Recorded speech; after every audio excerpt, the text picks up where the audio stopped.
कि ब्लैंक छोड़ के हम फिल इन द ब्लैंक्स की बात कर रहे हैं अभी हम फिल इन द ब्लैंक्स पे ही बात करेंगे। फिल इन द ब्लैंक्स जैसे कि एक सेंटेंस उन्होंने दिया इन अ लेटर, है ना। अब यहाँ ऑप्शन में क्या दे रहा है वो आपको यहाँ पे ऑप्शन है मेन वर्ब्स देगा और मेन वर्ब्स की तीन अलग अलग फॉर्म में देगा। पहले देगा वो आपको राइट, एक देगा आपको राइट्स और एक देगा आपको वो एक देगा आपको रिटर्न, है ना। तीन वर्ब दिया और एक और अपन ऑप्शन में ले लेते हैं। इसकी अपन वर्ब होती है रॉट, थर्ड सेकंड फॉर्म होती है। राइट की सेकंड फॉर्म क्या होती है रॉट और थर्ड फॉर्म कौन सी होती है रिटर्न होती है। तो जब थर्ड फॉर्म अपन यहाँ पे लिखेंगे तो थर्ड का फर्स्ट सेंटेंस है एफर्मेटिव सेंटेंस। एफर्मेटिव सेंटेंस में क्या आता है फर्स्ट फॉर्म आती है सेकंड फॉर्म आता है कि थर्ड फॉर्म आती है क्या आता है फर्स्ट फॉर्म। प्रेजेंट इंडेफिनिट का फर्स्ट फॉर्म में फर्स्ट एफर्मेटिव सेंटेंस में क्या आता है फर्स्ट फॉर्म आती है। तो इन दोनों में से क्या आएगा राइट आएगा कि राइट साइड राइट साइड। तो यहाँ पर आप इसमें राइट्स लगा दीजिए यहाँ सेंटेंस हो गया। अभी बताओ राइट्स क्यों लगाया क्योंकि ही के साथ जो है मेन वर्ब की फर्स्ट फॉर्म में क्या आता है आईएस आता है। इसलिए हमने यहाँ पर राइट्स लगाया है, राइट नहीं लगाया और रिटर्न भी नहीं लगाया और रॉड भी नहीं लगाया। आपको कंफ्यूज करेगा। अगर आपको नॉलेज है तो आप सही वर्ब वहां से उठाओगे और यहाँ लिख दोगे और नहीं है तो आप कुछ भी लगा के जाओगे क्योंकि जिसको नॉलेज नहीं होता है ना वो क्या तुक्का लगाता है। क्या लगाता है तुक्का लगाता है। तो वो क्या करेगा या तो राइट लगा देगा या रिटर्न लगा देगा या रॉड लगा देगा क्योंकि उसे नॉलेज ही नहीं, उसको नॉलेज नहीं है ना। तो यहाँ पे ही राइट्स अ लेटर, यहाँ पे ब्लैंक छोड़ दिया, यहाँ पे लिख दिया राइटिंग, यहाँ पे क्या लिख दिया राइटिंग। ये हो गया। अब राइटिंग में लेटर हो गया। अब यहाँ ऑप्शन पे क्या दे रहा है वो इज एंड और आर।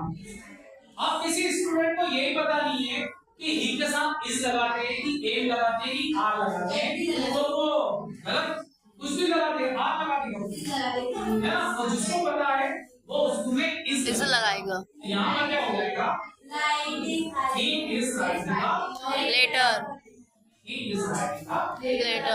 इस तरीके से भी आपको कंफ्यूज कर सकता है।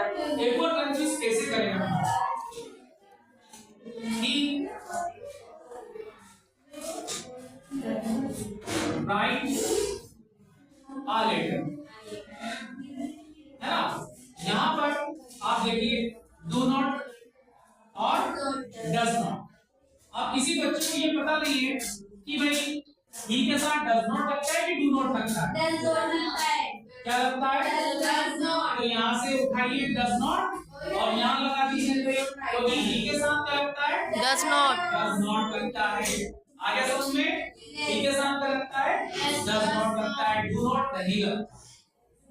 तो इस तरीके से भी कंफ्यूज कर देगा वो। अगर आपको नॉलेज है तो आप वहां से सही वर्ब को उठाएंगे और यहाँ क्या था ही के साथ फर्स्ट फॉर्म में एस लगता है इसलिए हमने यहाँ पर राइट्स कर दिया। यहाँ से हमने ये वाली वर्ब ली। इसमें क्या था ही के साथ इज लगता है इसलिए इसे बाहर का हमने इसको ले लिया। यहाँ पे क्या था यहाँ पे क्या कंफ्यूजन था do not does not confusion था तो ही के साथ हमने यहाँ से क्या करा डज नॉट को उठाया और है। अब एक और कंफ्यूजन क्या होता है जैसे मान लो यहाँ पर उन्होंने बोला he has और यहाँ पे अब वो मेन वर्ब का पूछेगा कि मेन वर्ब की कौन सी फॉर्म आएगी।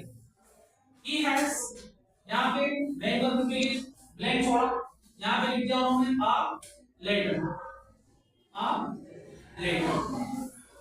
अब यहाँ ऑप्शन में क्या दिया उन्होंने राइट what और रिटर्न राइट what और रिटर्न।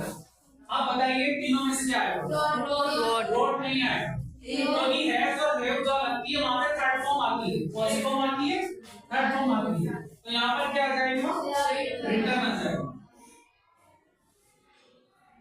आपको केवल ये सुनना है, ये ध्यान में रखना है कि जहां पे हैज और हैव हेल्पिंग वर्ब आती है उसके साथ हमें मेन वर्ब की थर्ड फॉर्म लगाना है, यानी कि V3 लगाना, V3 वर्ब का कौन सा form, third form.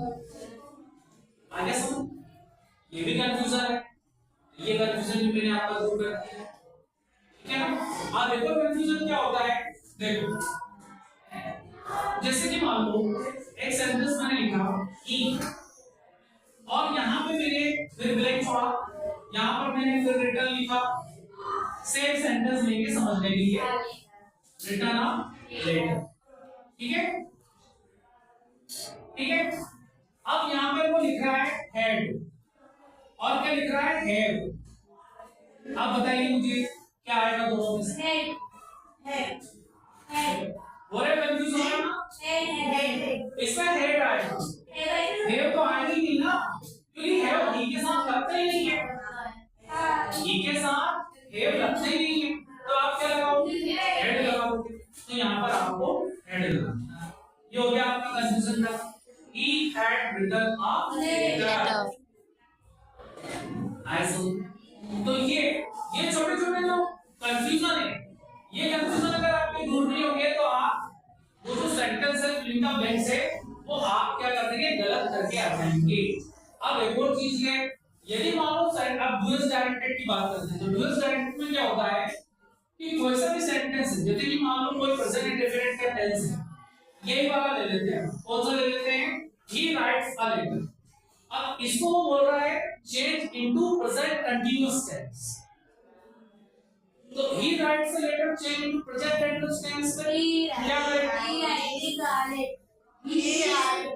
he is writing a letter, मतलब ये किसमें, देखो present continuous में क्या लगाना है, इसे वहां लगाना है और मेन वर्ब की फर्स्ट फॉर्म में ing लगाना है। यहाँ क्या करेंगे, he is writing a letter, he is writing a letter, तो ये आपका प्रेजेंट टेंस में चेंज हो जाएगा, he is writing a letter, he is writing a letter, ये आपने चेंज करना है। अब वो यदि कह रहा है कि इसी टेंस को आप पास्ट कंटीन्यूअस में change into past continuous tense, तो जब तक आपको पास्ट कंटीन्यूअस की हेल्पिंग वर्ब बतानी होगी तब तक आप उसको चेंज कर नहीं पाओगे। तो पहली बात तो ये पास्ट कंटीन्यूअस की हेल्पिंग वर्ब कौन सी होती है, वाज और वर होती है, तो ही के साथ वर लगता है कि वाज लगता है, तो क्या हो जाएगा, he was writing a letter, main verb का आईएनजी तो लगेगी क्योंकि उसका कंटीन्यूअस का नाम आ, क्या नाम आ रहा है, कंटीन्यूअस। एक बहुत अच्छा सा लॉजिक मैं तुमको बता देता हूँ, कोई सा भी कंटीन्यूअस टेंस हो, चाहे वो प्रेजेंट कंटीन्यूअस हो, चाहे वो पास्ट कंटीन्यूअस हो, चाहे वो प्रेजेंट परफेक्ट कंटीन्यूअस हो, चाहे वो पास्ट परफेक्ट कंटीन्यूअस हो, चाहे वो फ्यूचर कंटीन्यूअस हो, चाहे वो फ्यूचर परफेक्ट कंटीन्यूअस हो, 6 कंटीन्यूअस टेंस होते हैं हमारे टेंस में। इन 6 टेंस में मेन वर्ब की फर्स्ट फॉर्म में आईएनजी लगती है, क्यों लगती है, क्योंकि कंटिन्यूटी की बात हो रही है, निरंतरता की बात हो रही है, मतलब जो वर्क है वो चल रहा है, इसलिए उसमें आईएनजी लगाया जाता है। जैसे कि मान लो मैंने बोला कि वहां जाता है, तो वहां जाता है तो उसे कंटिन्यू करने के लिए वहां जा रहा है, मतलब वो जा रहा है, he is going, है ना, वो खाना खा रहा है, he is eating food, वो दौड़ रहा है, he is running, he is jumping, है ना, he is playing football, we are reading, you are learning English,